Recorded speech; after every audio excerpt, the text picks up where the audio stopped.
Dinking Around with Eddie and Webby was not filmed in front of a live studio audience. Hey everybody, this is Webby, not Eddie, and this guy right over here is... Eddie! Touch those tips. That's right. We're touching the tips. Yes, this is Dinking Around with Eddie and Webby, everybody's favorite post-podcast podcast, where we talk about a bunch of random stuff. And this is similar to the podcast, but a little bit different because of, well, why don't you tell everybody, Webby? How's it different? Oh, it is so much different than the regular podcast. For one, it's raw. Yeah. It's uncensored. Yeah. And it is unscripted. That's right. So we can say words like boobies. Yep. And we can even say things like fart. No, we say fart a lot, like Fart Simpson, Fart Paul Gosselaar, which, by the way, so I know that there was a new Saved by the Bell series coming out. Did it launch? Is it here? Are we in it? And I don't know about it?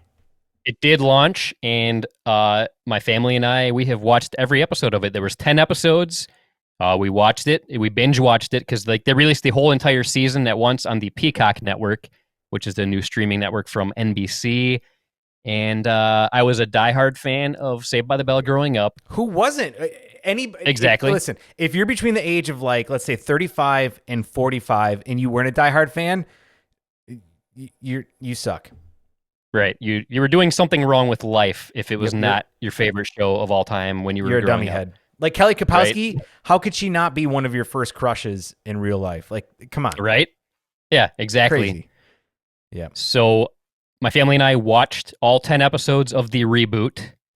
Actually, from what I read, it's not a reboot. It's a reimagining of the series. I consider it a reboot because it's got most of the original cast all grown up.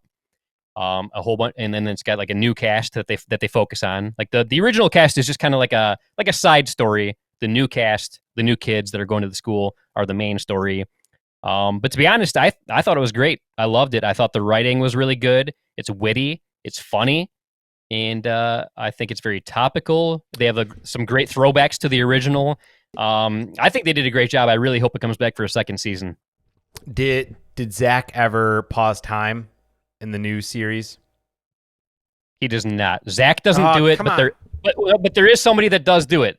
Somebody does do it. There's like a new Zach, if you will. Was Saved by the Bell the first series to make that a commonplace kind of cheeky thing of like, hey, this is a sitcom, and I know that this is fake and BS, but I'm gonna pause time real quick. Like, I can't think of anybody else that did that. I mean, can you think of anything?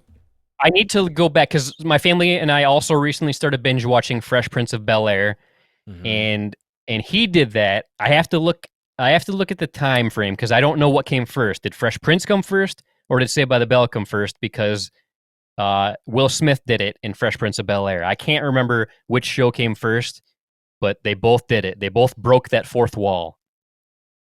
What did you think about Saved by the Bell, the middle school one with like Miss Bliss and all that stuff? I was never a big fan of the Miss Bliss years. It was just one season that had Miss Bliss, but I was not a big fan of that. I watched them all, but it just didn't. I don't know, something about it. It was kind of boring compared to the regular Saved by the Bell series. I agree. What about you? Did you like it or? No, I did not like it. Okay. Sorry, my beer. I just opened a third beer. These are 10% alcohol, so I'm sure you know. Oh damn! Right now. Oh, yeah. And it exploded everywhere. So. Oh man. Yep. Well, I'm about to open my third one. Do you remember what happened with you with Dale's Pale Ale? Didn't your Dale's Pale Ale go everywhere? Yeah. It did. Yeah, that entire six-pack. I had a six-pack in every single one. Like, I thought the first couple that maybe I shook up too much, but the rest of them I knew were, like, nice and steady, but they all exploded on me. Do you know why that would have happened? Is there something that maybe, like, could have happened in the canning process, or what? Do you know? Well, so I'm going to put my my beer nerd hat on real quick. Anytime that you have over carbonation, it's because the yeast are producing more than what the intended effect is. So it could be because of temperature spikes. It could be that There was more fermentable sugars in the beer when they bottled it than what they expected. It could be because they were shooken up and the carbonation came out of solution and it was ready. There's a number of factors, but if you know that it didn't come from it being shooken up, then it was likely because of either too many sugars when the yeast was pitched or too warm of a temperature, which invigorated the yeast to ferment a little bit more than what they wanted to. Nerd alert. Nerd alert. Nerds. So I know we have a guest that we're going to be bringing on here in a minute, but before we do, Webby, do you mind if I talk about something kind of personal but pickleball related real quick? Oh, go for it. So I know I've mentioned it maybe a couple of times in our podcast or whatnot that I was going to be live streaming the 2021 World Pickleball Championship in Punta Gorda coming up the first weekend of February. And I live streamed last year's, the 2019 World Pickleball Championship, which was last December. And it was amazing. I honestly feel like that tournament was kind of our first time to really demonstrate just how well of a production, we can kind of put on with what we do. And it was an incredible experience. I had a great time with, Jan David, owner of Pickleball Global and Pickleball and Tennis US. Scott Golden was main commentator. We had some other commentators come in as well, like Hollywood Hostler. You had Mac Moody and Pete Della Luna, who were kind of running the tournament. It was a really cool experience. It was long days, but it was a really cool experience. And we had some incredible matches come from that event. And at that point, that was I believe it was the highest paid tournament in pickleball history. Do you remember that? I think it was like $100,000 payout, which at that point was the most. Oh yeah.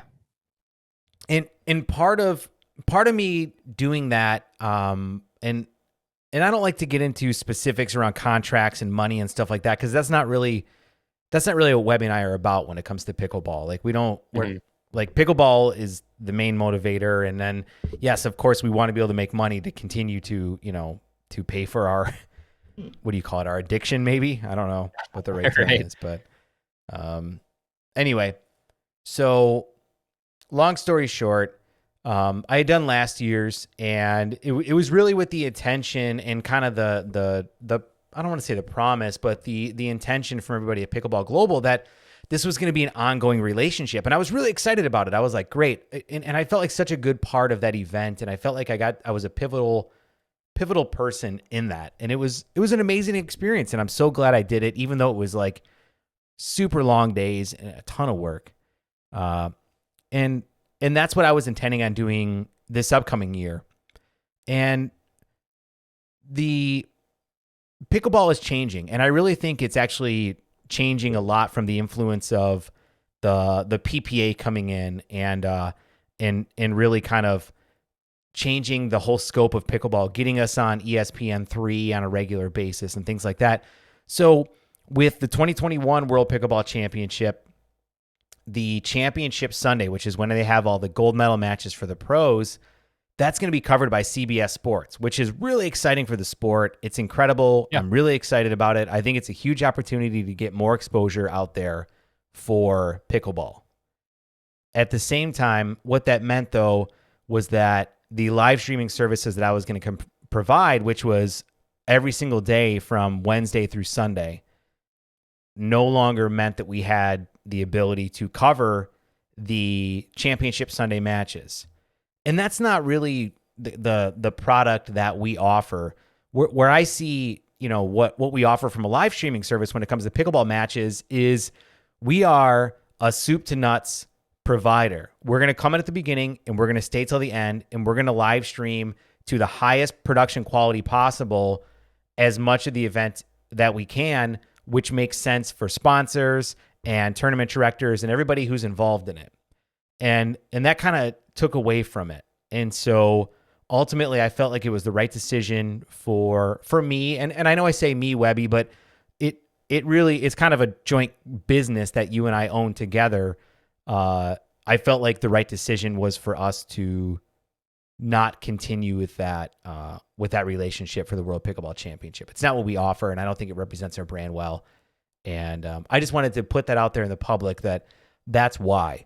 There's no hard feelings with Pickleball Global, no hard feelings with Jan or CBS Sports. I think that what they're doing for Championship Sunday is going to be good for the sport. It just kind of put us in a position to where it made it to where we were no longer going to be able to offer what we consider to be the highest professional level coverage of an event. And it's not something that I was really interested in at that point. Right. And I'm sure that wasn't an easy decision, but yeah, I mean, it makes perfect sense to me.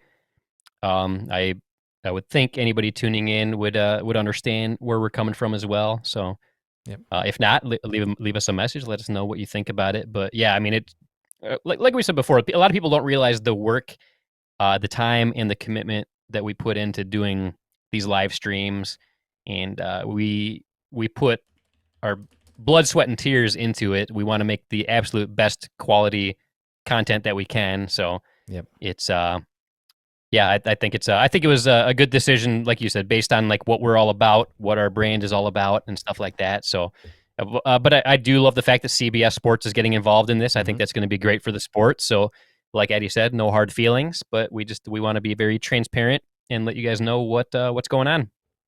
That's right. You want to know what else is going on, Webby? What else is going on? I think we have a guest.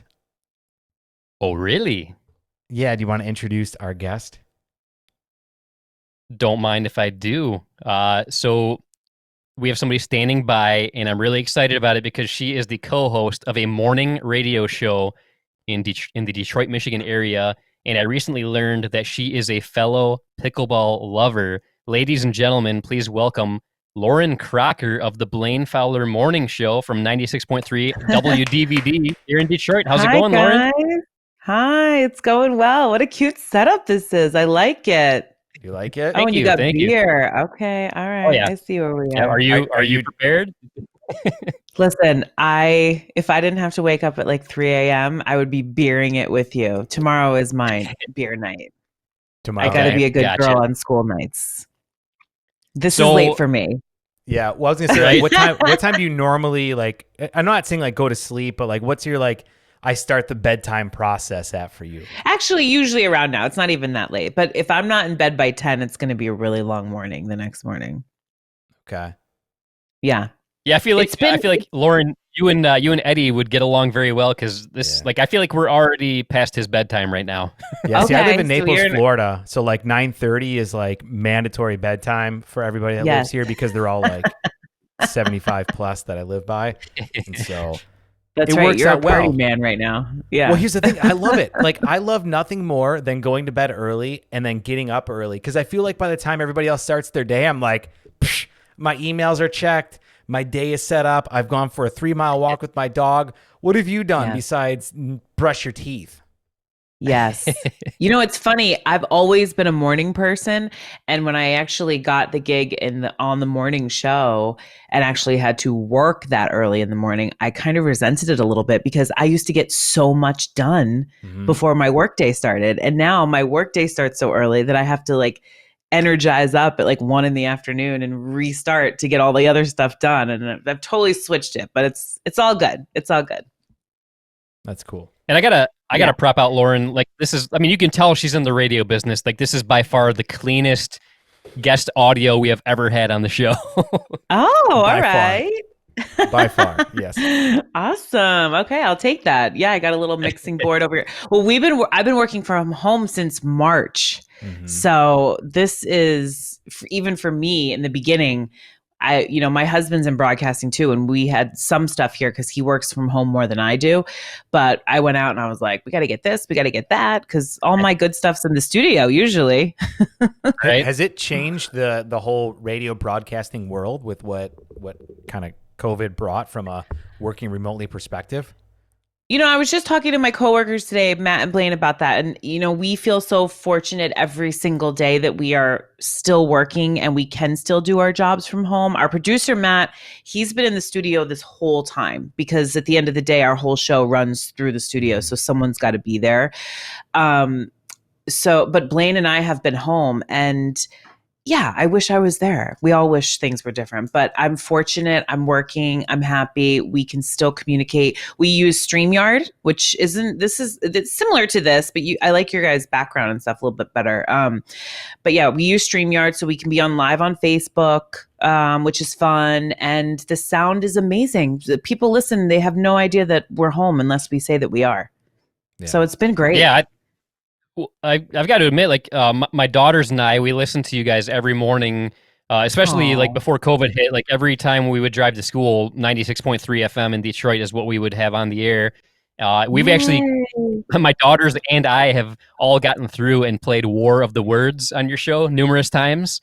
So okay, have you won with me? I have. Yep. Thanks to you, good. I won tickets to see Hugh Jackman at Little Caesars Arena. I got to see Jurassic World, the live thing that Jurassic Park did. So yeah, it's been awesome. And like you were like, if I want to play to win, you are the obvious choice to play War of the Words with. No offense to Blaine, but to be honest, like there's been times where I got through and I was like, okay, I've already won with Lauren. I'm going to play with Blaine this time. And of course we lost. Yeah, he just can't, he can't do it. He can do other games, but that one's all me. And then the days that I lose, I feel totally bad and I'm cranky and I'm mad at him for like the next hour because I'm like, no. But I hate to admit, like ever since COVID kicked in, we don't listen as much on the radio, but I love the fact that you guys are doing Facebook Live because I mean, who doesn't have Facebook going all day long? So I mean, I have you guys on Facebook Live pretty regularly, and it's thanks to the Facebook Live feed that you guys have going that I learned that you play pickleball because you guys, I think you were in between commercial breaks or something. Which, by the way, I love that fact. Like, I love the fact that we get to see what you guys do, like while the songs are playing during commercial breaks. Like that's a whole new element that we don't normally get to experience. So I think that's a very cool thing. And it was during one of those breaks that I typed in, "Hey, do any of you guys play pickleball?" Because, I mean, I'm a pickleball ambassador. Eddie and I are pickleball addicts. So, like, my whole life revolves around pickleball lately. So it's always on my mind. So I asked, and then Blaine was like, hey, Lauren, like, this guy's asking if any of us play pickleball. Don't you play? And then you talked about playing pickleball and stuff like that. So I was like, oh, man, that is so cool. And I told you, I'm not a player, please. I am, like, you guys are in a different world than me. I have played and played okay. But I love it. I really love it. I had so much fun. We played this summer. We went to visit. My in-laws are in Delaware by the beach, and they live in a beautiful community, and there's pickleball. So we all went to play, and my in-laws kicked my ass. I mean, all over the court. Like but I have so much fun doing it. I usually don't care, but I'm just like, oh, man, they're so good. And I look like I'm terrible. And it was so hot and sweaty, but it really is fun. It's so fun. I used to play tennis a little bit. I like it better. I just think it's more fun. I don't know. Why is it more fun? You guys are the experts. I think we've talked about it a few times. Like, it's more casual. Like, you don't have to have had any sporting background to get into it. Like I've said before, it's very easy to pick up, but difficult to master. So anything that applies to, I think, it's a recipe for success and just something that it's going to appeal to the masses. If it's something that anybody can easily get into, but something that, like, if you really want to get good at, it's difficult to master. Just something about that equation makes it just something that it makes it so addicting. And like, I've never been a part of anything that has been so addicting because I am super addicted. Everybody I know that loves pickleball is super addicted. I've made so many friends, and I feel like so many people that are into it, their whole world revolves around pickleball. Once pickleball gets into their life, like, it's just, I've never experienced anything like it. It's kind of strange, really. That's so cool. I mean, well, because when I was messaging with you, I was like, I don't even know any great places to play. And then I drove by, I think it was, oh God, I'm not going to remember where it was, but it was in the Royal Oak area. And I feel like I saw some courts where people were playing right off of Woodward. Yeah. Royal Oak has some great places to play. I know two places that I've played at before are Whittier Park and then Upton Park. Those are two really, really good spots. And in fact, not too long ago, we had a couple of former Detroit Red Wings, Chris Draper, and Dan Cleary on the show, and they both frequently play at Upton Park in Royal Oak. That's where I met them. And then I got in contact with them, and then I told them we have a podcast, and I learned how passionate they are. So then they agreed to be on the show. Like, I mean, super passionate. Thanks to pickleball. Yeah, amazing. Like, very, very passionate. But like, if it wasn't for this sport, like, I never would have met Chris Draper, had him on the show. I mean, right? That's good. Like, I can text Chris Draper right now if I wanted to because of pickleball. That's awesome. Like, that's a good get. How amazing is that? Right? That is amazing. Yeah. Well, that's the thing. It's a commonality, right? You both fell in love with something and you have a passion. It really doesn't matter who you are, who they are. It's like you both love it, you know? Well, and then earlier today, right before you joined us, we had Tyson Apostle from Survivor. He's a 4-time Survivor contestant, and he's actually won Survivor. I mean, there is no chance in hell that Eddie or I would ever have had any communication with a Survivor winner if it wasn't for pickleball. Isn't that funny? So it's a whole world, huh? Is that what you're telling me? So I honestly feel like it's a little bit, there's like a cult feeling to it, right? And, you know, with everything that is niche, you're going to have a cult following to it. And I think with pickleball, there's a number of reasons. First of all, it's because anybody can go out in the court and they can just start playing, and it's a fun time. Everybody has a good time. But second of all, Lauren, you mentioned tennis, right? And you used to play tennis. Yeah, a little bit. Yep. Every time I play tennis, I feel like I would spend more time chasing after the freaking ball than I would actually playing it, because it's like you have to be good to even have a fun time on the tennis court. Like you have to hit a certain level. With pickleball, you can be a brand new beginner and go out with people who are just out there and want to have fun, and you can have the funnest time of your life. We have 4 courts in my community, and we have people that live in here, and I walk by, and every time I watch them, I'm like, oh God, I wish they would get better. I wish they would do this. And then I have to stop myself and say, why? They're laughing. They're talking shit to each other. They're having a good time. Let them. And I feel like that's why the sport is like that, because it gives you the same feeling that you might get with like tennis, but at the same point, you can just do it casually and have a blast with it. Yeah. And you can totally beat your husband if you can, you know, and make Is that what you did? And laugh at him. Maybe once. But it is. No, I mean, I like my little cousins play and they're 10, and it's just as much fun to play with them as it is to play with people who are of my own, you know, age or skill set or whatever. You're right. It's just like a really fun time. And I think it gives you all the fun parts, like you said, that whole tennis atmosphere, because I love outside sports like that. Like, I love the atmosphere of golf. I'm a terrible golfer. I can't golf, but I love the atmosphere of it. And same thing with a pickleball. Like, I love to be outside. I love that it's necessarily not a big team of people. You know what I mean? Like, it's just a few. It's just a blast. And you can drink. You can have a cocktail. Yep. That's fun. That's the best part. Oh yeah. Any sport that you can drink at. And actually, I don't know about you, Webby, but I play better. Well, actually, no, I know you do, because, so Lauren, this is kind of funny. Webby and I were at a tournament in Grand Rapids. This was almost 2 years ago.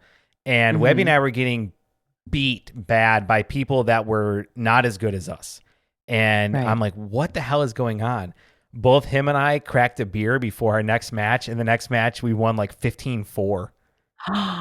Yeah. Wow. It's because we were nervous, and it took the edge off. And you know, it's one of those sports where it's like you don't need to be at a certain level. You don't need to be precise the whole time. You just kind of need to like let the opponents make mistakes and just keep the ball in play. And that's what it allowed us to do. Yeah, and have beer. Exactly, and have beer. Like what other sport can you do that in? Well, I guess bowling, horseshoes. Sometimes I feel like it's funny you say that, because sometimes I feel like I'm a better bowler after a cocktail or two, because I get nervous bowling, because I'm usually just nervous that I'm going to suck. And then you have a drink, you relax a little bit, and then all of a sudden, oh, I'm not that bad. Mm-hmm. Right? Like what's your drink? It's like 1 or 2 drinks, you're good, but then 3 or 4, you're bad. Like what's your number? Anything after two. I'm a lightweight when it comes to that, because anything after 2, I'm starting to get a little sloppy. A little sloppy With the bowling. Yeah. Yeah, that's how I get Probably with with the pickleball too. Pickleball too, because you're in the heat, right? Yeah. Especially if you're playing in the hot sun. It's like you can't have too many. That makes sense. Webby, what's your magic number? I would say 1.5. Really? Yeah, One and a 1.5. half. I'm not. All right, that's specific. I guess it depends. Like I drink like my favorite beers are on the higher alcohol content range. So, and a lot of them are like the tall boy type cans. So I feel like Oh, I it's not. see. I mean, I do consider myself a lightweight, but at the same point, like a high alcohol tall boy, that's nothing to mess around with. Yeah. No, that's pretty good. I'm impressed. One and a half of those. That's good. What's your drink of choice, Lauren, if you're gonna be doing an activity? I would say activity is going to be, it sounds so basic, but probably a White Claw because it doesn't weigh you down. Yeah. Is that yours too? Hell yeah. Any sort of seltzer you're in, because it's like, first of all, you're hydrating yourself, right? Yeah. You're not adding a bunch of carbs and sugar and BS. Right. You're just like, you're good. You're giving your body a little bit of hydration and a little bit of alcohol to kind of Yeah. I sound like an addict right now as I'm saying this, by the way. I'm like, No, it's good. you It's know? good. Yeah, they're refreshing. And I mean, who's going to hold like a tumbler of wine on a pickleball court? You know what I mean? Like it just doesn't work. And it gets warm and it's not good. The White Claws are perfect. What's your flavor? I like a watermelon or mango, or the tangerine. Yeah, those are probably the raspberry. The only one I should actually say the only one I really don't like is the lemon. I don't know why, but I don't like that one. But everything else I can do. Not that picky. Black cherry? Yes, that's a good one. That's a good one. So I'm not drinking sister-in-law- White Claw, but I'm drinking my favorite hard seltzer at the moment, and this is from Founders Brewing, which is a Michigan brewer, and this is the strawberry Masa Agave hard seltzer. Man, this is good. I've seen that This is before because really my good. husband's a big Founders guy. He loves like IPAs and stuff. That's his jam. And we were at a beer store and they had that. See, I have yet to try the beer manufactured hard seltzer. Does it taste like beer or does it taste like a White Claw? Nope. This tastes like a better version of White Claw. I'm not kidding. Like this is the best hard seltzer I have ever had. So I could nerd out and explain it, but I'm not going to. But basically, if you're gonna get a seltzer from a craft brewery, it's probably going to be better tasting, a more, I don't know if the word pure makes sense. Pure, is that the right? Pure. Yeah, pure. Yes. And it's gonna have a lot less stuff in it, and so I would recommend it. Don't get me wrong, White Claw's not bad, Truly's not bad, but if it's coming from a brewery, they're going to use a lot of their equipment that they use to make the beer, and then they're going to filter the heck out of it, and so it's probably going to be even a little bit cleaner or better for you. All right, I'm going to give that one a try. I'm going to give you the one you're drinking a try and see if I like it. Highly recommend it. They have they sell a 3-pack. They have the strawberry, the grapefruit, and lime. The strawberry is definitely my favorite. I like the grapefruit and the lime also, but it for me it's hard to beat the strawberry. It's very, very good. All right, I'm going to take your recommendation and give it a shot. Nice. Yeah, I was saying before, my sister-in-law likes the Trulies, but she likes the lemonade ones, and even those were a little too sweet for me. Like I like the freshness of the White Claw. Well, that's the part about having a seltzer, is that it's like you're basically stripping away all the stuff that you don't want from having a beer or having a mixed drink or having a wine, and just getting to the root of a nicely, lightly flavored beverage that gives you a little buzz. You know what I mean? And I think when you try and mess with that, it's not worth it, because then it's that, well, why don't I have a beer then? Or why don't I have a glass of wine? Or why don't I make a cocktail? You start adding sugar, it's like, then what's the point of having a seltzer? Yeah, I don't like it. And I don't like fake sugar taste. No. And I know that those drinks try to keep it, whatever fake sugar they put in there, if they do add any. And I'm like, what am I drinking at this point? I'd rather drink something that's a little more organic than that. Although, do you remember, Webby, do you remember when we used to make Michigan lemonade back in the day? Yes. I Ooh, do. that sounds dangerous. That sounds like it's a headache. So another word that I've heard it called is, was it hop, skip, and go naked? Was that it, Webby? Do you remember? Yeah, I think that was it. And that was, I like think that. it was 4 beers. The frozen lemonade, like the little cylinder of it, and then you fill that with vodka, and you pour that in there, and that was I'm out. it was well. It's so so here's the good. thing: it sounds like it would be really sweet, but I think the bitterness of the beer kind of it meshed well with the sweetness of the lemonade, and it ended up being okay. Yeah. But it did give you really bad heartburn if you had too many of them. Yeah. I bet. Yeah, me in For my sure. 20s and early 30s, I would have been all over that. But now I'd probably be like sleeping after 2 with all that Right. beer. Yeah. Yeah, you can't really. I mean, I don't know. You're drinking a beer right now. Like, can you drink beer and play pickleball? Because I feel like even beer would be a little heavy. You can, but I think it's got to be the right one. Like Webby was mentioning, you can't have like a freaking 10% bourbon barrel aged stout and play pickleball. But you could have a Chickalobe or a lighter lager, something like that. Something light. I see. Yeah, something light for sure. Something light. Anything heavy like a big beer, you're asking for trouble, because after one game, your stomach is probably not going to be feeling the greatest. Yeah. Yeah. No. Oh, fun. This is fun. So, Eddie, you're in Florida, you said?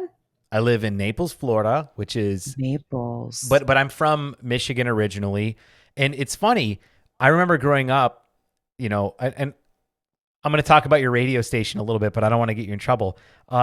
Growing up, 96.3 was like the station that you turned on when your mom went into the bank and you were still in the car, because it was like rap music. You know what I mean? Yeah. It was like it was like the radio station that was on the edge, and it was like where you found all the new kind of cool hip music. Do you remember that, Webby? Did you have that same experience? Oh, for sure. Yeah, absolutely.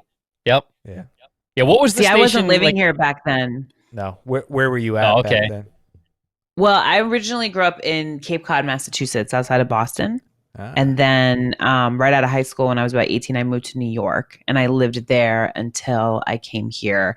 I did travel a little bit. Like, I lived in the Cayman Islands briefly, and did some random moving around. But basically, I was in New York, and then I came here for this job 6 years ago. So I've been here for 6 years. Where's your accent? Probably, it's all mixed up. Probably a little East Coast, I would say, like a mixture of New York and Boston. I don't know. Yeah. It's definitely not Michigan. So here's the Michigan accent is very strong. Yeah. Oh, super strong. And when I moved to Naples, I realized that. But being in Naples, I have people from New York, Boston, Michigan, Wisconsin, all over. And my next door neighbor, they live in Boston. They're actually up there right now. And they call me, my real name is Mark. And they call me, what do you think they call me? Mac. Yeah, exactly. Yeah, Mac to them. And so I was expecting, when you said you grew up in that area, I was like, oh, well, that's probably where your accent. Well, here's the thing. Get me back in that area with a couple White Claws around my family. Yes. But so before I did radio, I did a lot of theater. And so I went to theater school and then broadcasting school, and they beat out any kind of accent from you, because they're just like, you need to sound, they call it mid-Atlantic. Yeah. So you just need to sound like you're not really from anywhere. You could be from anywhere. But if I get emotional, if I get angry, or if I have a couple drinks, the accents start to come back for sure. Then I'd be calling you Mac. If you pissed me off, I'd call you Mac. Well, I think we need to get some drinks and hang out in Michigan soon. What do you say, Webby? Should I come up there for that? Oh, for sure. Absolutely. Yeah. It's funny because I don't think I hear it. And my husband he's born and raised in Westchester, New York. So he, to me, doesn't have a strong New York accent, but people hear him here and they're like, oh my God, coffee, listen to you. And he doesn't think he has a strong one. So it just depends on where you are. If you're not from the New England area, when you hear that accent, it sticks out like a sore thumb, because it's what you hear in movies, right? In people that are playing those characters. You don't hear that even in like New York radio stations or New York news outlets. People don't talk like that because they have what did you call it? The Mid-Atlantic, right? That's the accent that they use. And so you only hear that in dramatic experiences. And then you hear it on a daily basis and you're like, oh, that's so cool. And then you're like, I'm from Michigan. Like I have the stupidest accent ever. Not really. And my misconception, and I've lived here, like I said, 6 years. Michigan has its own thing. It's not the same as Chicago. It's not the same as Wisconsin. It's got its own thing. It's got its own flavor. And I'm glad to know that now, because growing up where I did, it was all like, oh, that Midwest, they all don't kind of a thing, or you know what I mean? And it's like, it's not everybody's like that. It's different. Webby has some, he has some, well, I hear him talk sometimes and I hear that a little bit, that like, don't you know, right? Right, Webby? Come on, say something. I don't know what you're talking about. Yeah, exactly. I tease Blaine all the time because Blaine basically, he grew up in the UP, and he's an honorary Canadian. He wishes he was from Canada. Like he just loves Canada, and so he'll say things like that, and I'm like, you're not from Canada. And his wife is from Wisconsin. So she definitely can get into it. Like she'll say things like, oh, golly, and things like that, which is hysterical to me, but it's adorable because that's her personality. That's crazy. Nice. Yeah. So Lauren, how long have you been in the radio industry? I would say it's 10 years now that I kind of switched careers, like I said, and went back to school and followed broadcasting. And that was 10 years ago. And I did it at a school on the East Coast in New Jersey. And from there, I got an internship right in New York City, 2 back-to-back internships. And from those internships, I got my first job at a radio station in New Jersey, and then worked in Westchester, New York for a while, back to New Jersey. And then I got the call to come here to Detroit. And it was a great call because Detroit for radio is like market, it usually hovers around market 11 or 12. So it's right out the top 10. And that's a big market to get in. So for perspective, when I was working in New Jersey, I was in market 50 where I was. So it was a big jump for me career-wise. Like listenership? Yeah, it's usually based on like population. And so bigger cities, obviously New York is number 1, LA is number 2, Chicago is number 3, and then you have like Houston, Dallas, Boston, all those big metropolitan areas. Do like the number of commuters have play a role in that? Yes, yeah, because I know Detroit is a huge commuter city where, especially with the big 3 automotive companies and people living in the suburbs, it was always, my parents, sometimes they'd have an hour plus commute one way to their jobs working as engineers for automotive companies. And so radio was like, that was it. Like that's what they did on their drives there and home. Yeah, it's a big car city. And so that's what we love. People in their cars, listen to music. I mean, Webby, like you were saying, you're not in your car as much now. And and again, it's affected our industry so much. Because yes, people can listen online and people can tune into Facebook if they want to, but that's what you're used to. That's your comfort. That's what I do. Start the car, turn on the radio. That's the first thing I do. Yep. And people have their favorite stations and that's just what they like. That's their morning routine, just like their cup of coffee or whatever. So it has been an interesting year for us to watch numbers, dip, come back a little bit. It's just, and luckily we're being measured now with devices like Alexa and things like that. So when people do listen at home, those count. They didn't used to a couple years ago. This is all new. Oh, nice. That's cool. Okay. That's good that they're doing that. Yeah, that is good to know. Yeah, so definitely. I don't know if many of our fans are actually aware of this, but I actually went to broadcasting school right out of high school, and at the time it was called Specs Howard School of Broadcasting. I think now it's called Specs Howard School of Media Arts. But at the time, my main goal was to become a radio DJ or like a radio host and stuff like that. However, I ended up falling in love with the video production side of things and switched my focus over to television broadcasting instead of radio. But yeah, for a bit, I was my goal was to do what you're doing. Unfortunately, I ended up falling in love with video. Well, I mean, fortunately for me, I don't know. I guess it does. Yeah. However you want to view it. But like, my goal was to get into radio, but I ended up falling in love with video and television and went that area instead. But yeah, I went to broadcasting school as well. So That's awesome. So you and I are kind of backwards, because when I went, I was convinced that I was going into TV because I had done some theater and I was like, oh yeah, I'm doing TV. And I got to school and I fell in love with the radio aspect. I mean, I had done some radio in like, high school, like the high school radio station, this and that, but I was never, I was never really thought that was going to be the path. And then I really fell in love with it. I really did. And then I kind of just went in that natural direction, and I still do some on camera stuff for sure. And I love that. And who's to say that I won't in the future, but I was surprised at how fast I fell in love with this medium. It was great. It was great. And I still think, I mean, look at you now, you're podcasting and you're doing both. Like, that's awesome. That's right. I feel like I went full circle because I went to school to go to radio broadcasting. And then I got into television broadcasting. I got some gigs in the video production side. I did that for a very long time. And then I actually did a career change and got into IT. So I do like more tech support work now.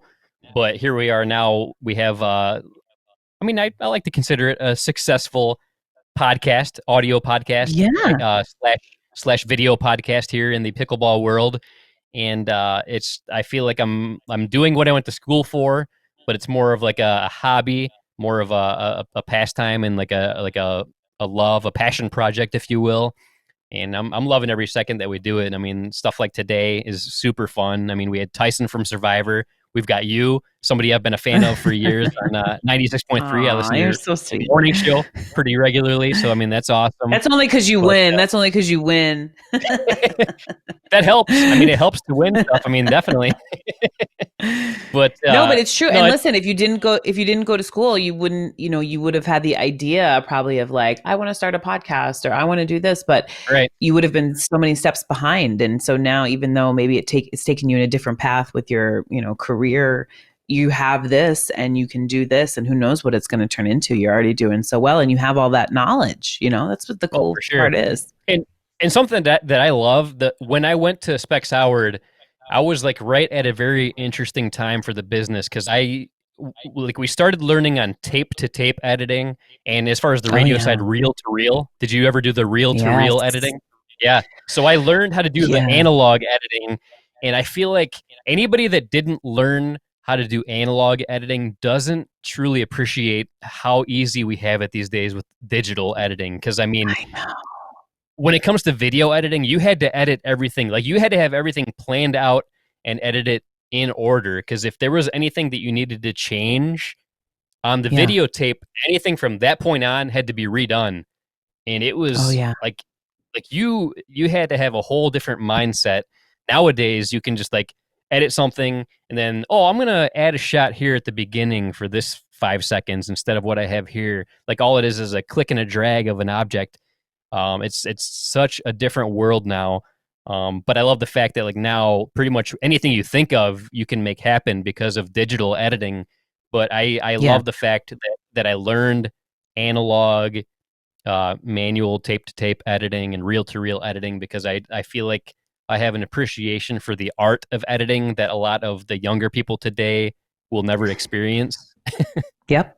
For sure. They'll never know. Never know. Yeah. Well, and it sets you up for anything, right? Because my school did the same thing. They taught us all the oldest stuff, and knowing that when we got out into the field, probably wouldn't be using it. But in case we ever had to, or everything that we were going to use was going to be easier, So I felt like anything I was walking into, whether it was an internship or like getting a phone call to fill in, like I was ready to go because I knew how to do several different things. And I think that's the best way to set up students, What do you think it is that makes like an exceptional radio personality stand out? Because to me, it's a hard thing to explain, but it's an easy thing to recognize. Does that make sense? Yeah, I think, it depends on the format. But I think being your authentic self, being you, People tune in to listen to, they listen to music really on our format. That's what they're coming to. But they, like we were talking about before, when they turn you on in the car, it's like you kind of become people's friends and who people are hanging out with in the morning when they're on their way to work, and it's not their husband or their wife or their kids. It's something different. And so I always just try to be me, and but at the same time, you know, I don't know. I think just relatable. But also my job is also to make you feel good and put a smile on your face. And in my situation, I do a lot of like the entertainment news and things like that. So I do have a job to get information out there. Like I want you to go to work and, you know, meet at the water cooler and talk about a story that I talked about on the radio in the morning, because that means that it's stuck with you, you know? So it's fun. But I think definitely somebody who is not afraid to let people in and be vulnerable, I think makes a difference. What was that tough for you at first? You know, no, because like I said, I grew up in the theater world. And so even though that's different, because a lot of times you're going on stage and putting on a character, right? But you're still in front of a lot of people. And so when I got to do radio, I was actually shocked at how open I was, because I was in a room with a microphone. And I forgot about the people. You forget so many things I say on the show. And, you know, Webby, if you listen, I'm sorry, but I say things and I'm like, I can't believe I just said that to as many people as are listening right now. Like I literally have those check myself moments because I just forget. And especially with the guys, we've been working together now for 5 years and we're really close. Like I'm talking to my friends essentially. So things just come out, and it's so for me, it's easier to be open on the radio because I don't think about all the people that are listening. That's interesting. If that makes sense. What Webby was that when you were going through your, you know, your education, was that a part of it, like kind of becoming a personality and kind of, you know, infusing yourself into your work? Yeah, for sure. That was part of, like, there was one of the classes that we took that really kind of honed in on like your personality. The rest of it was more of like the technical side of things. But I feel like that was the class that I really appreciated the most, is like the one where you hone in on your personality. And I still have this one reel-to-reel tape that I listen to every once in a while. Like I have a reel-to-reel player at my house, believe it or not. And That's awesome. the thing that I love the most that I did is I did a commercial for Weird Al's 11th anniversary of UHF, the movie UHF. So I did like this promo, and I had a whole bunch of like sound bites from different Weird Al songs. And like to me, like that was me. I mean, I've always been a diehard Weird Al fan. So like that was the one project I did that really showed like something I was passionate about. I did it like kind of in a funny, like witty, creative kind of way. And that's like I feel like that's the thing I was the most proud of as far as all my projects go that I did while going there. And but yeah, I mean, it like you said, Lauren, like being relatable. Like I feel like you and Blaine are super, super relatable. Like you both have like great classic sounding radio voices, but you're both very, very relatable. Like you're people that I feel like we could hang out with, have a beer with, and stuff like that. So I mean, there's definitely an art to it. I mean, and I feel like you guys have nailed it. And another thing I like about your show is like it deals with like topics that are trending. It's like a little on the edgy side, but it's still family friendly, because other radio stations, like I was a big Dave and Chuck the Freak fan, but it's something I don't really feel super comfortable listening to with my daughters in the car. So the station we would listen to driving to school would be your station, because like you would talk about things that are topical, play music that we like, but you're relatable. And then the War of the Words show, even when we weren't calling in and winning prizes, it was still entertaining to listen to. Well, that's great. That means a lot. I mean, yeah, we've you know, we get our hands slapped sometimes, but actually it kind of depends on who's in charge at the moment, because I've had bosses at that radio station that are like, remember the kids are in the back seat. And then our current boss now is like, I want you talking to the parents. I don't want you talking to the kids. Because guess what? It's if the parents need to explain something to their kids, then, you know, they'll figure out a way. Don't worry about that. Right. So it just kind of, and Blaine's been with the radio station for so much longer. So he's seen so many different, you know, orientations and creations of it, so he could tell you more about that. But I like it this way better because we're not going to be offensive. We're not going to be Dave and Chuck the Freak. And I love those guys, by the way, and I love that show, but that's just not our brand. And so, I'm sure parents have a couple turn the knob moments, as we call them, where you have to quickly like turn it down or whatever. But hopefully you can make it to school and not have to do that too many times, but still enjoy it. You know what I mean? Mom and dads, I think they're just because they're mom and dads, they still have like dirty minds and they still want to hear stuff and they still want to talk about stuff. Just because you're a parent doesn't mean that goes away, No, once you have kids, like you're just become a parent, right? That's it. Right? Isn't that how it works? Or no? I don't have kids, so I don't know. I'm speculating here. Yeah, I think parents are fun and they want to have fun. So I hope that we can do that. So I'm glad that you feel that way. And I'm glad your girls have fun listening. And, that's why we mix in the games and stuff, because it's a good time.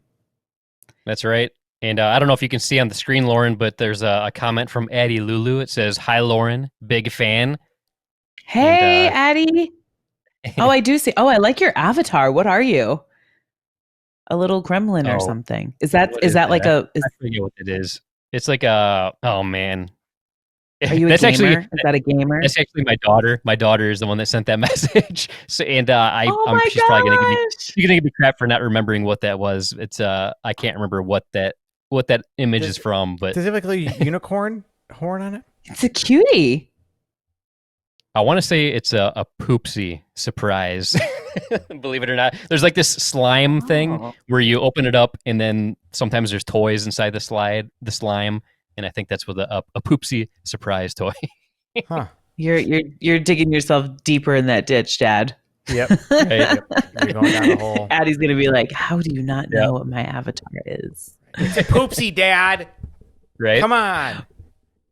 I can't believe it. But yeah, Webby, you were saying before, it is an art in the sense of, I don't know, with you guys doing your show, I'm sure you have people that are like, oh, you just turn the mic on and talk, right? Like that's all you do. And it's like, no, we are telling a story. We do have a plan. A lot of it is fun and conversational, but normal everyday conversation that you're having with your friend on the phone would get boring to the average listener. So you do have to make it work and make it fun and make a little magic. So I always love, and I'm wondering if you guys get that too. Like I always love when people are like, oh, you just turn on the mic and talk. Like I could do your job. And I'm like, oh, good for you. Enjoy that. Go try it. Go try it, buddy. Right. You want to know what? Listen to our first 30 podcasts and you realize that they sucked.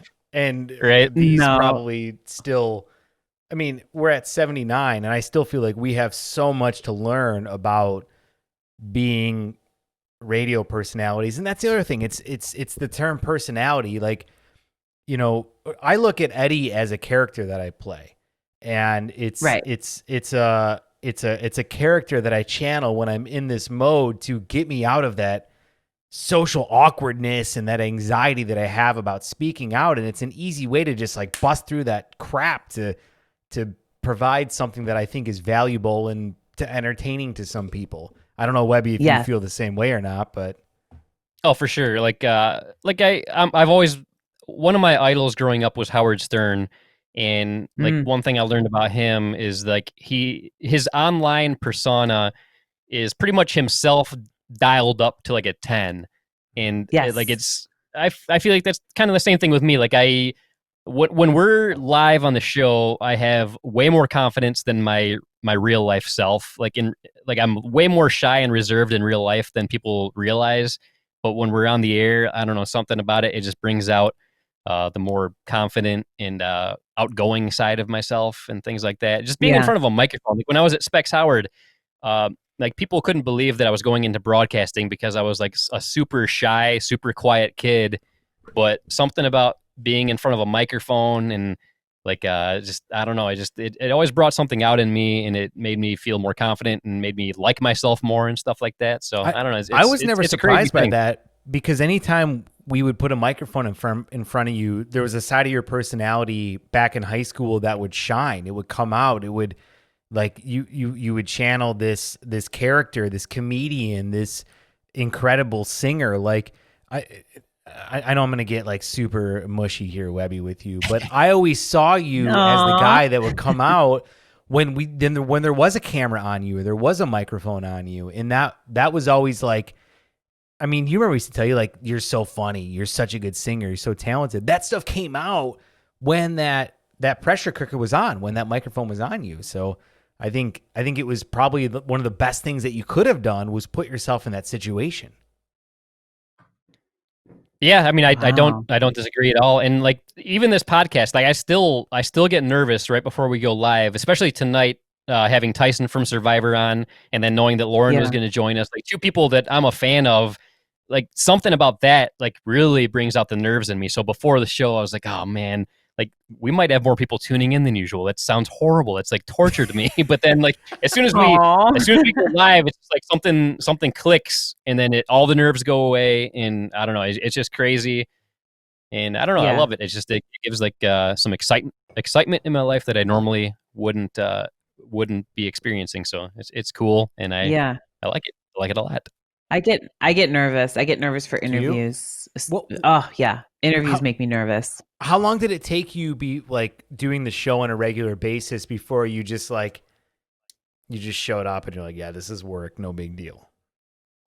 I would say, you know, we all have our days where it's mundane, but every day presents new stuff. I definitely am not nervous just to do the show anymore. That's for sure. And that probably took a good year. I mean, the first year was rough. Like you guys talk about your first 30 shows. I feel like my first year. Well, and the show was going through a lot of 30 changes. shows was a year. So yeah. Okay. So yeah. So, you know, we went through a lot of changes that first year with people on the show, our bosses, things like that. And I felt like, you know, I actually had one boss tell me once, like, Lauren, you're speaking for every woman in the Detroit area. And I was like, no pressure, but that doesn't make me feel good about, because I'm speaking for myself, you know? Right. So there was a lot of stuff going on. And I really felt like it took a year for me to really hit the ground running and feel like this is who I am on the radio and not be afraid of that. And we also were lucky enough to start working with a talent coach, which I love. And they really helped me come out of my shell with my character. And like you said, like Howard Stern says, it's you times 10. And I really found that and felt grounded. And now every time I turn on the mic, like I feel like this is who I am. This is who I represent. And really the only thing to this day that still makes me nervous, even if they're over the phone, interviews make me nervous. It doesn't matter who it is. I always get a little nervous right before. And especially when we're doing live interviews, like when we all used to be able to go to shows, you know, sometimes we'll be able to go backstage and interview the artist before. And while it's such a thrill and I'm so excited for the opportunity, part of me is like what you were saying, Webby, I'm just like, I just want to go home. I don't want to do it. You know, like I'm too nervous. Yeah. But once I start doing it, it's a blast, you know? Well, yeah, I think something about like being the person, like being a host, being the one doing the interviewing, I feel like as far as how I view it is I think like I am responsible for making the other person look good and myself look good. And if either of us look bad, it's all on me. It's my fault. So I feel like it's like you just add that extra pressure to yourself. Do you feel the same way, Eddie, or do you not quite have that pressure feeling? I don't know. Yes, I do feel that way, but I also know that part of my character is that I make an ass of myself. And so if I fumble on my words or I asked a stupid question, it's like, let's look at Drew and Mike, for example, right? Drew was the polished one. Drew was the one who was consistent. He was always there. Mike was the wild card, and that was the character he played. And he said some stupid shit while he was on the air a lot of times. And that was part of his charm. That's part of what made him great. And so I feel like in our relationship, Webby, like you're the one that's like more polished, more grounded, more traditional. And I'm the one that can maybe be a little bit, I don't know, more fly by the seat of my pants a little bit and be okay with it. And that's why it almost helps me, because I'm like, if I screw up, that's my character. I don't care. It's part of who I am. It's part of my charm. It's part of what makes me who I am, you know? I think that's a great comparison. I am the Drew of the show. I have to be perfect at all times, so that's why I'm so good at what I do. Yep, and I get to be Mike and talk about stories of me falling asleep in my bowl of salad and waking up with dressing on my face. And but they both have challenges. They both have pressure. I mean, in our situation, I always feel like Blaine is. I mean, we both get to be really, really goofy. And Blaine's a pro. He's been doing it for years. But I oftentimes can be a little more loose and silly because he's got to keep the train going. Like he's really the one who's like getting us in, getting us out on time and things like that. But at the same time, there are some mornings where I don't feel that goofy and I don't feel like I'm that fun or funny. And so then it's like, I want to be the straight guy. Can I just be the person that gets us in and out on time? And you do. That's like, there's pressures on both sides of it for sure. And I think what you guys are doing, podcasting too, is a whole nother animal. And I think it's a very special skill. And I give kudos to you guys and anyone who's doing podcasts. I do a podcast on the side, but I haven't done as many as I should. I've just kind of started into that realm and it's a whole different beast. And I feel like I am swimming in different waters. Like what is it that you're doing? It's called Tough Broads Podcast. And it's basically, it's me, and I've done a couple different interviews just with, other women. It doesn't have to be women, even though it's called Tough Broads, but it has to, just people who are kind of going through stuff in life or who have been stuff in life or have gone through stuff in life. It was inspired in 2019. My husband and I unfortunately had a stillborn baby, and we went through a lot. And it's taken me a lot to get back to kind of just being a normal functioning human in society. And my husband's gone through a lot. And our regular radio show that I do on 96.3 WDVD, we don't dive into that kind of stuff very much. It's just not the content. So I really wanted a platform where I could delve into life stuff and really kind of go deeper. And because I'm very vulnerable on that platform, like I said, it's just like a whole different ocean and I'm navigating, and I feel like I'm a newbie on the mic. I'm more nervous doing that than I definitely am going to do the show. That's crazy to me, but talk about that a little bit. Cause it's like, when you're on the radio, you're live, you say something, you don't want it to go out there. It's out there. You're doing a podcast, although Webby and I, our first 24 episodes were recorded, and then we started to go to live. It changed everything. So I feel like I'm so much more nervous about going live than I am recorded. It sounds like you're maybe a little bit of the opposite. Yeah, I don't know. It's interesting because I don't even think of it like that. I mean, I have edited my podcast, so it's not like they're 100%, but it's not so much for me the pre-record or the live. It's just number one, I'm carrying the show. I don't have that responsibility when I work with Blaine. Blaine has to carry a lot, and I'm there. I'm the co-host. I have a big responsibility, but when you're doing your own, you're carrying and everything. And I'm, like I said, I'm a nervous interviewer. I'm very, even when I've had my girlfriends on, they're my girlfriends that I've known for years, and I'll have them on to do a topic or whatever. And I'm like nervous about it because I want them to think I'm doing a good job and this and that. So, I mean, it's exciting and it's fun, and I need to be doing it more because I think like anything, the more you do it, the better you get. But it definitely is a whole nother set of skills. I think just because you can do, FM radio like I do does not necessarily mean you're going to be a good podcaster. I'm learning that. Well, I can tell you, I don't know, Webby, if you agree with this, but to be an FM radio personality is probably way more of an intense skill set and demand on your life than being a podcaster. Would you agree with that? Oh, I would definitely agree. Especially like you said, you got to be up at like 3 a.m. to get to do your job and stuff like that. And I can guarantee if I was on FM radio as opposed to this podcast, I would be throwing up before every show for at least the first year, no doubt. How many shows did it take for you to not want to throw up before we went live? Oh man, even before we were going live, it took a few episodes. But when we went live, man, I don't know what episode are we on now? 79. 79. Not gonna lie, but it probably helps that you guys know. I still had the urge to vomit before today's show. No. But I was gonna say it probably helps that you guys know so much your topic. I mean, this is a very niche thing, and it's like you guys are ruling it in the pickleball world. And you obviously talk about other things, but when you're passionate about something, I just think it's so much easier to talk about it. Do you want to know what I think about? And I appreciate that, but I think it's more about the person, the individual, or the couple individuals that we're working with, more than the topic. For example, talking with you put us at ease. You have a personality that's very much comforting. It's very conversational. I feel like if I met you tomorrow on the street, me and my wife and you and your husband can go have dinner and we would just have a blast, right? Yeah. That's just your personality. Awesome. That's how you are. My biggest gripe is when, and it's happened before, where we have people on and it's not like that. It's not very conversational. You have to pull and drag and it's awkward and they don't get it. And it's like, it's this like weird dance where like I'm trying to do the tango and you're trying to do the waltz. And it's like, no, this isn't working. Yeah. That's what terrifies me more than anything, because having a conversation about things that even one person is passionate about and the other person is trying to learn about can be very compelling. It could be a great thing because it's like, I'm interested in what you're an expert at. So you tell me and I'm going to ask questions. But to have one person where it's like, I don't know, Webby, what's your take on that?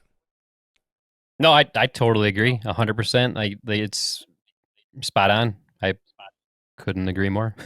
Thank you for diving into that. Appreciate that. Yeah. You're right though. I mean, sometimes you're talking to somebody and you're just like, are we gonna do, or like, am I gonna get anything out of you? And it's not your fault. Sometimes that's just the way it goes. The chemistry can be off. They're having a bad day. You're having a bad day. It just happens like that, you know?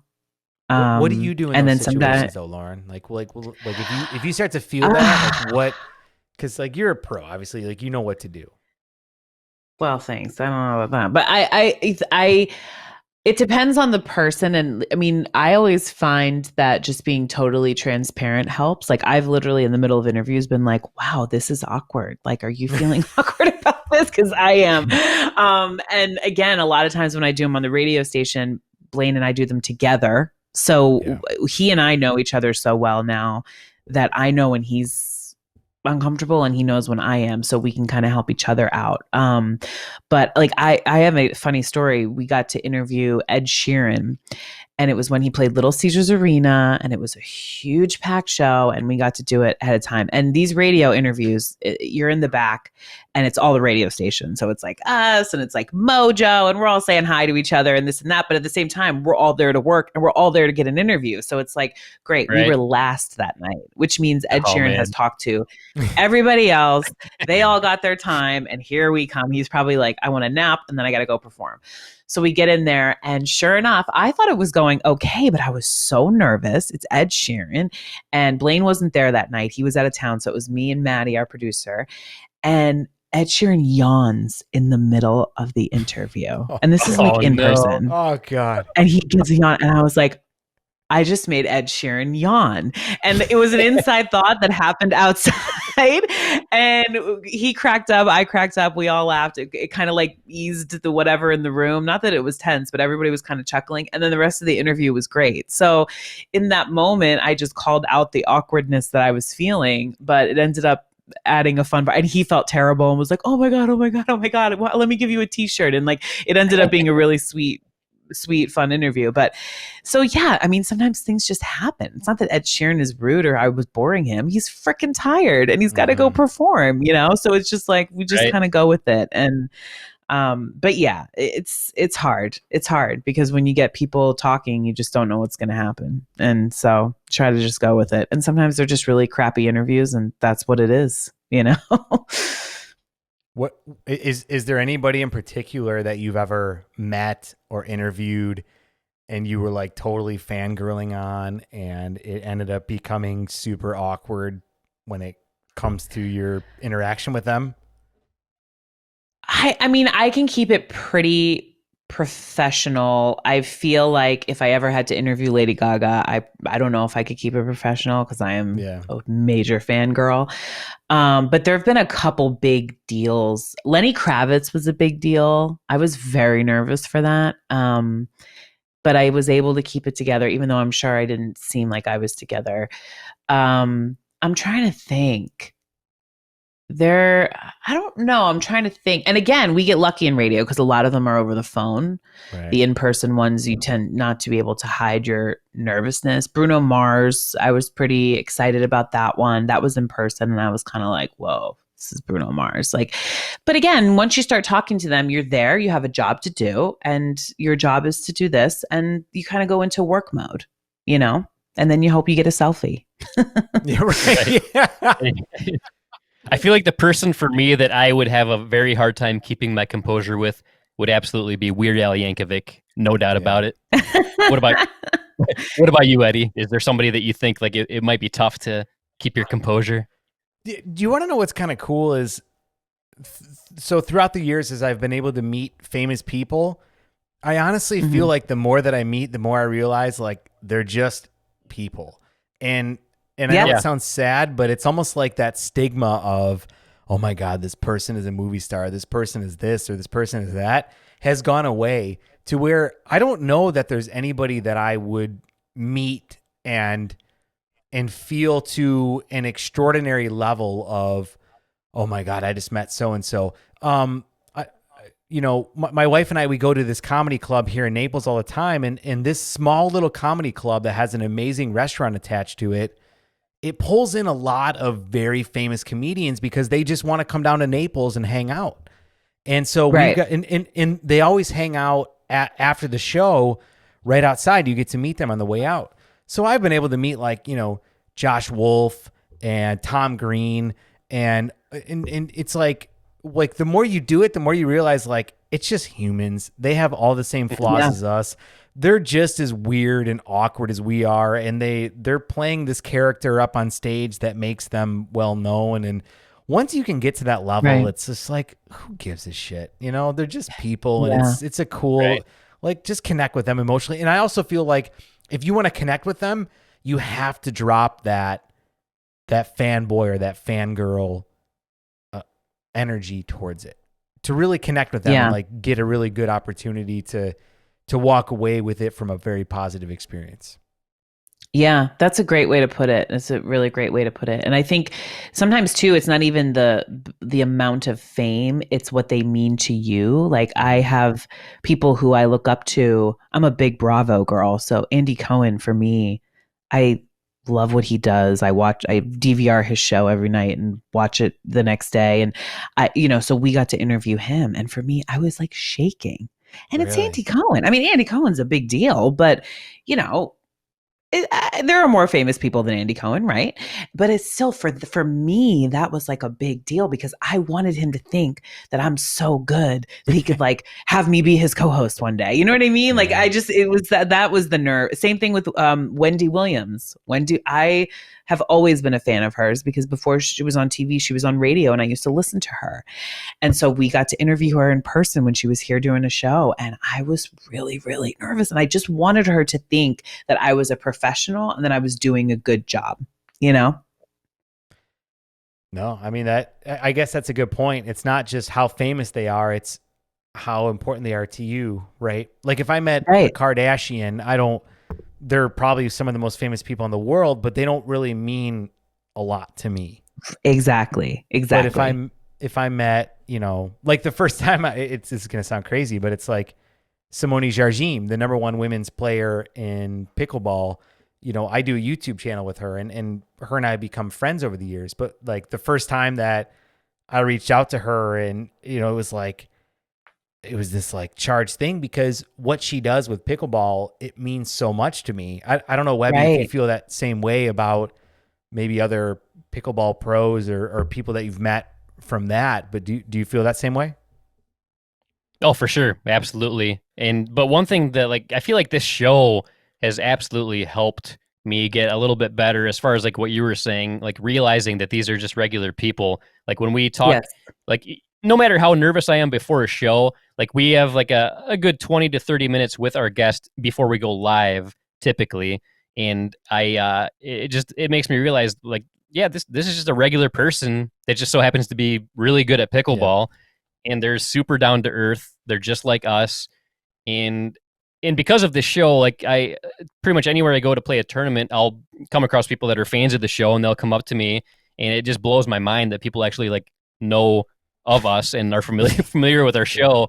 And then it's I almost for like a second I feel like, wow, is this what it feels like to be famous? Like people actually know what I do you are, and appreciate it and stuff like that. And then and I feel like that helps too. It makes me realize, wow, like these famous people, they're just like us. They just happen to do something really good that we all like. I mean, it makes I definitely agree with that part of it. And then, but people might be thinking I was kidding earlier when I said that Weird Al Yankovic is somebody that I would like throw a fit over if I saw in person. But it goes along with what Eddie said. Like, seriously, Weird Al Yankovic has like a huge impact on my life. From the time I was a young kid, I was a big fan of his.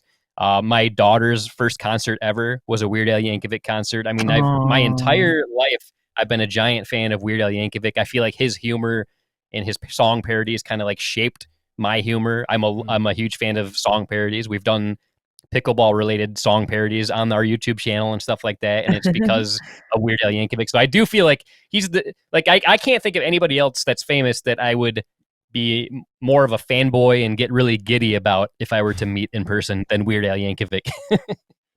That's awesome. Yeah, and that's your guy. I mean, that's it. Yep. Do you now, know if I met Weird Al, I would probably be like, "Oh, okay, yeah. The I'm Fat song, right? Like, yeah, you know, no, I'm teasing. I respect him.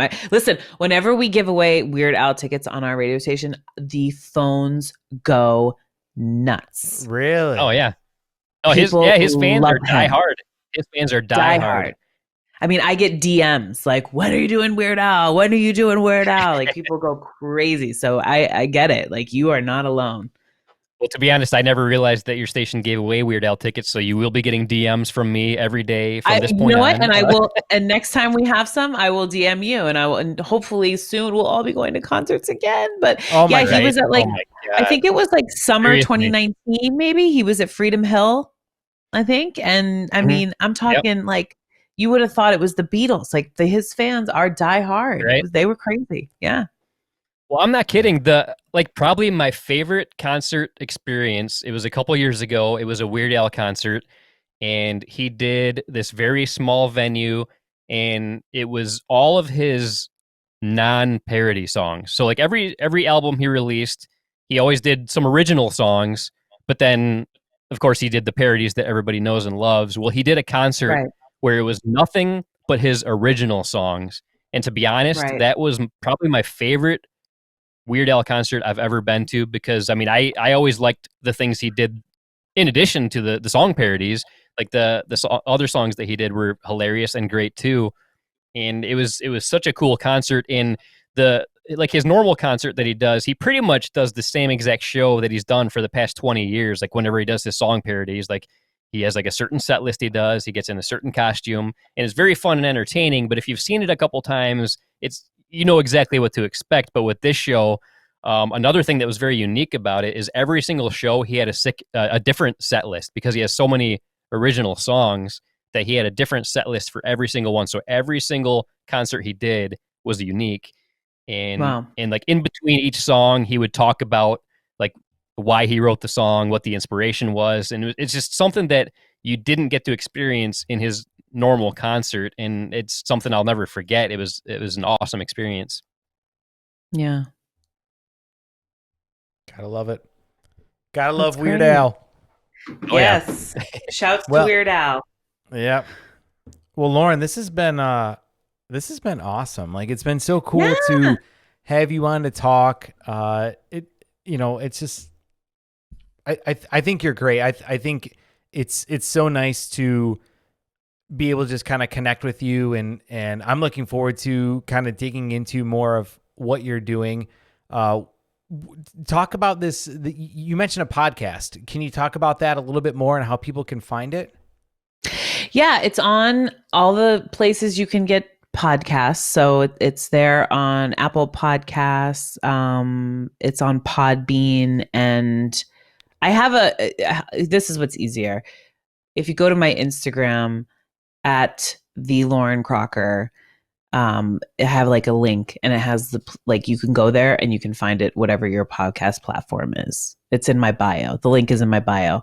And there are a few episodes up there. Like I said, I should be doing more. So that's more goals, #goals for 2021. But it's not really anything specific yet, other than just like great conversations about when shit happens in life and you have to kind of keep going and going through hard stuff. I'd had some great episodes over the summer when everything was going on with protests and the unrest in the world. And then I've also had, episodes where me and my 2 girlfriends were all turning 40 and we were all talking about sex at 40 and what's it like. So, I mean, we go all over the place. Okay. It's a lot of fun. So yeah, I have that and my show, and we do stuff with Live in the D here locally. I'm on probably about like 2, sometimes 3 Mondays a month. I go on and on Channel 4 and do like, it's kind of like their morning pop talk kind of stuff. And we're also on Dish Nation every night on Fox 2, which is right after they air it at about, I think it's midnight now or 12:30. And it's, if you guys have ever seen Dish Nation, it's like a half hour of just the entertainment stories of the day. And we're like the local Detroit segment. So yeah, that's what's going on. Very cool. I got a question for you, Lauren. Have you ever played skinny singles pickleball? I have not. Okay, so I have a challenge for you if you're willing to accept. We recently started a brand new series called Webby versus Everybody. In each episode, I do a singles match against somebody different in the episode. So what are your thoughts on us doing an episode where I teach you how to play skinny singles and we see what happens in a Webby versus Lauren match, skinny singles? I'm down. Do I have to be skinny? Do I have to be skinny for this? You do not. It's just like what it is basically take the pickleball court and you only have to cover half the court instead of the entire thing. So very minimal movement. But you have to focus on your ball placement and your shot placement. It's tough, but it's very fun, and I think you'll like it. And I think that could be very cool. And I think if you're willing to accept the challenge, we should make that happen. I accept the challenge. I'm down. Yes. It's going to be ugly, but it'll be fun. Excellent. Love it. Oh, this has been so fun, you guys. Very fun. This is awesome. Yeah, we cannot thank you enough for being here. This is very cool. I always love getting people on the show that aren't like super well known in the pickleball world, but are known outside of the pickleball world, but have fallen in love with pickleball like you have and like we all have. And it's amazing what this sport can do for people and how it brings people together. And tonight is more evidence of how awesome that is. For sure. Oh, you guys are the best. I want to come back, so invite me back. I'm already saying that. And we will have our challenge. Sure. Yes. Excellent. I love it. All right. Well, awesome. Have a great night, guys. Thank you. Thank you, Lauren. All right. Bye. Have a good one. Bye. You too. Bye. Man. Oh, man. What an incredible night this has been. Like, it's unreal. We had Tyson on earlier. We had Lauren on. And I mean, like, I mentioned it during this show, but I love when we have people on that are just easy to talk to. And Lauren is like the epitome of just, you can talk to her about anything and she just, it's like, it flows so well as I keep bumping my mic here because I've had 3 of these 10% beers. But it's just so nice. It's so like, dude, she's a pro, man. I love it. Well, yeah. Plus, like the whole purpose of dinking around is we have somebody join us live, hot on the spot. We don't have time to test things out beforehand. So she literally joined us while we were live on the air. She was coming in hot, and then she jumped right in the middle of things. We had a conversation flowing. It was a very, very great conversation from beginning to end. I feel like we easily could have talked to her for hours longer. And like we had nothing planned. Like we seriously had nothing planned beforehand. All we wanted to do, like I told her beforehand, like, hey, maybe we'll talk about some pickleball, maybe talk about the radio business a little bit, and that's all we had planned going into the show, and I thought it was awesome. I agree. And like her audio quality, come on, like how as soon as she came on and I heard that, weren't you like, right? Oh my God, thank God. Thank God. It's so good. It's so good. Thank God. Yeah. Well, to be honest, I feel like if we go back and listen to the episode, I feel like her audio quality is going to blow ours out of the water. Like, I know, that's I what feel like I'm worried about. I need to throw this microphone away tonight and get a new one. Yeah, like we need to go get some better professional equipment, and like I feel like I do a lot with audio, but what she had coming through, that was good. It was so clean. It was so clean and good, and yeah, it's so crazy. Fun, man. She's super cool. I'm looking forward to when you can have that match. Can I tell you though that I was chatting with somebody about another Webby versus everyone match, and this person commented tonight while we were live streaming with Tyson. Can you take a guess at who it is that wants to challenge you to another Eddie versus everyone match or Webby versus everyone match? I don't know. To be honest, I've been getting a lot of challenges ever since that first episode aired, which I love. I love the fact that like people are you're such a hot shot over here. Such a freaking big shot, man. Such a big deal. I am a big deal. I'm a big ass deal. Can you guess? No, somebody who commented, we showed their comment during the podcast. Can you guess? Was it Chris Twitch 2.0? It was. So, nice. Chris Medina, who lives in Japan, said when he can come back to Michigan, when travel restrictions are lifted, he wanted to challenge you. And I said, well, let me know when you want to do it, because perhaps I can try and plan a trip up there as well. And he said that maybe he could convince his brother to plan a trip as well. So it could be Webby versus everyone, but it could also be another opportunity for maybe some fun doubles matches as well. Okay. That would be awesome. Yeah, I would be all about it. Okay. Yeah, the Medina brothers versus Eddie and Webby, or mix it up a little bit. Mm-hmm. I think it'd be fun. Yeah, that would be very fun. I'm totally down with that. We should do that for show. Be doing that for show. Oh yeah. Well, I got to tell you what, it is 10:33 p.m., which is way past my bedtime. I can't believe I stayed up this late. I actually feel bad for Lauren because I know she's got to be up in like 4.5 hours. Right. And so I guess I don't really have much to complain about, but way past my bedtime. But this episode tonight, both podcast 79, thinking around whatever we're at, 30 now, something like that, has been incredible. I've had a blast. I don't know what you think about it, Webby. Oh man, super, super fun. I can't believe it. This is our final episode with special guests of the year. Our next episode, which is milestone number 80, is going to be our year-end spectacular. One of my favorite episodes of the year because we get to go over our favorite moments of the year. It's always super fun. So you're definitely not going to want to miss that. Super sloppy. It gets very sloppy towards the end. We usually drink some very high gravity beers, and it gets real sloppy towards the end, which I'm very excited about. Yes, we will be drunk by the end of the show. So if you want to see a drunken Eddie and Webby, tune in to episode number 80.